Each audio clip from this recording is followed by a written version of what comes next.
Okay, I want to finish up this set, which began with the consideration of justice and fairness, and then we talked about the basis of rights on need, merit, and equality.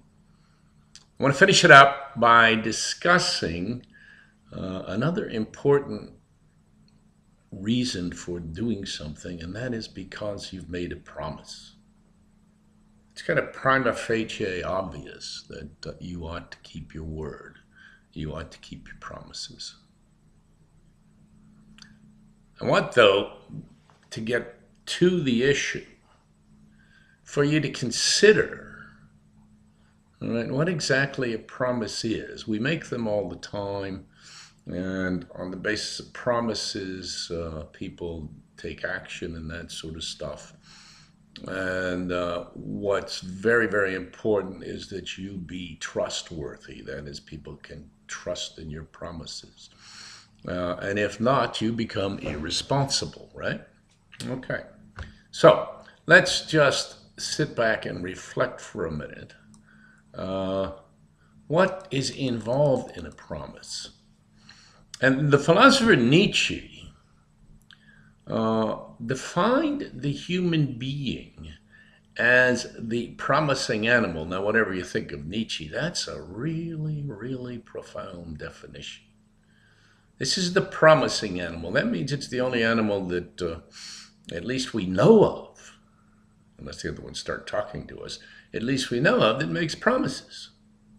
You know, I like dolphins, I like whales, I like penguins, I like my dog, I like my cats. But they don't make promises. They basically go on their instincts and their sniff continuums and that sort of stuff. It's only human beings that make promises. And consider for a moment what's involved in a promise. I think that's where you get to the kind of what I would call the spiritual element of a person. Because to make a promise, you've got to get out of the here and now. You've got to get out of the present. And the thing you've got to get out of the present that helps you get out of the present is your mind. And what your mind does in making a promise is it projects into the future, okay, way up in the future. And to keep the promise, you've got to remember the past. You've got to remember that you made the promise. So, in a sense, the activity of promising transcends time. A promise is not simply a here and now. It's something happened in the past which will try to guarantee something to happen in the future if you fulfill that promise. So it's your way. It's your way of spanning that time, of getting out of the here and now. And as a matter of fact, I would insist, it's probably what makes human beings special. Because in the here and now, I can see what I've got. I've got blue eyes, I've got gray hair, I am, 6'2.5", around 200 pounds. And if you meet me somewhere, you don't say, well, tell me about yourself. And then I say, well, I'm 6'2.5", and light complected with blue eyes and weigh around 200 pounds. You can already see that. And if I run into you and you describe to me what you are, I can already see that. That's not the kind of conversation we carry on when we want to get to know somebody. To get to know them, we want to know what they do, what their projects are, what their life is all about. And then we begin to oh, wow, that's interesting. That's good. And whether we can rely on them if we need them, if we're in a community where we've got to rely on each other. I mean, suppose you run into somebody and say, hey, what are you? Well, I drink tequila all day. And I waste away in Margaritaville. But when you start talking, you say, okay, I want to do this, I want to do that. Those of you who are students, what are your plans? What are your goals? What are you this? You are, in a sense, the essence of you is what you do, what your projects are. And you as a person are a worthwhile person if you keep your word.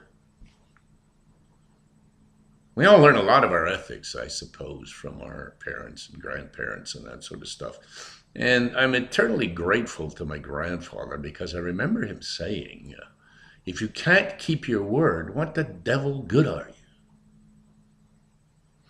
And think of it. What good are people who don't keep their word? They're unreliable, they're irresponsible. You can't trust them.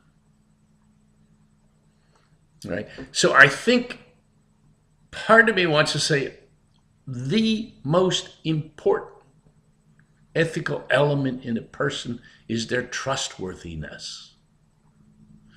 Do they keep their word? Do they stay with it? And if they don't, then, all right, they become unreliable. Now, business will not survive without trust and without commitments. And I want to push this a little further too. You don't have to just simply say, I promise. Relationships are promises. And you can make promises by the way you behave, by, the way you attend to somebody. If you're friends, you don't say, I promise to be your friend forever. Well, maybe you do, but you become friends and you become dependent on other people who express through their behavior this kind of friendship. All right. And then in business, and if you take on a role, I work with lots of professionals. If they take on a role, they take on the responsibility of fulfilling their profession. Nobody makes the people who I work with who are financial planners be financial planners. But if they take that on themselves, then they are bound, ethically bound to live up to that. Doctors take oaths, lawyers and professions take oaths. And a business person who is throwing a product out there is implicitly saying this product is worthwhile. Otherwise, he's misrepresenting or something else like that. Okay, so roles and jobs are results of commitments. And finally, you've got the more technical legal stuff like contracts or agreements. And, we don't have anymore, unfortunately, the good old days where my word was my bond and a handshake is my word. And we didn't need all the contracts. We now have the contracts, and those, again, are promises. So keeping your promise, living up to your responsibilities, these are crucial elements for business ethics.